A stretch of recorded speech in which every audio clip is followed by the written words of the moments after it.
CPM Idukki ജില്ലാ സെക്രട്ടറിയായി CV Varghese തുടരും. KG സത്യൻ, M തങ്കതുരൈ, തിലോത്തമ സോമൻ, ലിസി ജോസ് എന്നിവരാണ് ജില്ലാ കമ്മിറ്റിയിലെ പുതുമുഖങ്ങൾ. രണ്ടാം തവണയാണ് വർഗീസ് ജില്ലാ സെക്രട്ടറി ആവുന്നത്.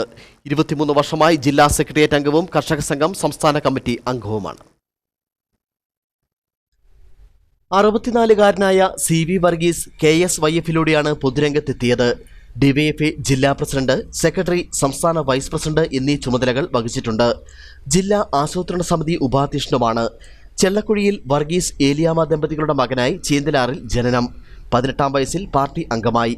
1980-ൽ ഉദയഗിരി ബ്രാഞ്ച് സെക്രട്ടറിയും പിന്നീട് തങ്കമണി ലോക്കൽ സെക്രട്ടറിയും ഇടുക്കി ഏരിയ സെക്രട്ടറിയുമായി. 1991-ൽ ജില്ലാ കമ്മിറ്റി അംഗമായി. ബദേൽ സഹകരണ ആശുപത്രി സ്ഥാപകനാണ്. ഇടുക്കി മെഡിക്കൽ കോളേജ് HMC അംഗവും ജൈവഗ്രാം ജില്ലാ സഹകരണ സംഘം പ്രസിഡന്റുമാണ്. അതേസമയം ജില്ലാ കമ്മിറ്റിയിൽ 4 പുതുമുഖങ്ങൾ ഇത്തവണ ഉണ്ടാവും. KG സത്യൻ, M തങ്കതുരൈ, തിലോത്തമ സോമൻ, ലിസി ജോസ് എന്നിവരാണ് പുതുമുഖങ്ങളായി തിരഞ്ഞെടുക്കപ്പെട്ടത്. നിലവിൽ ഉണ്ടായിരുന്ന കമ്മിറ്റിയിൽ നിന്നും 4 പേർ ഒഴിവായി. NK Gopinathan, KR Sodaran, Susheela Anand, KM Usha എന്നിവരെയാണ് ഒഴിവാക്കിയത്. 24-ാം പാർട്ടി കോൺഗ്രസിന് മുന്നോടിയായുള്ള CPIM ഇടുക്കി ജില്ലാ സമ്മേളനം ഇന്ന് സമാപിക്കും.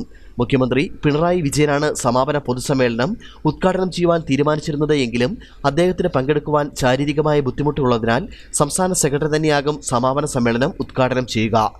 സംഘടനാ റിപ്പോർട്ടിന്മേൽ നടന്ന ചർച്ചയ്ക്ക് CPIM സംസ്ഥാന സെക്രട്ടറി MV ഗോവിന്ദൻ മാസ്റ്ററും പ്രവർത്തന റിപ്പോർട്ടിന്മേൽ പ്രതിനിധികൾ നടത്തിയ ചർച്ചയ്ക്ക് ജില്ലാ സെക്രട്ടറി CV വർഗീസും മറുപടി പറഞ്ഞാണ് പ്രതിനിധി സമ്മേളനത്തിന്റെ 2ാം ദിനം അവസാനിച്ചത്.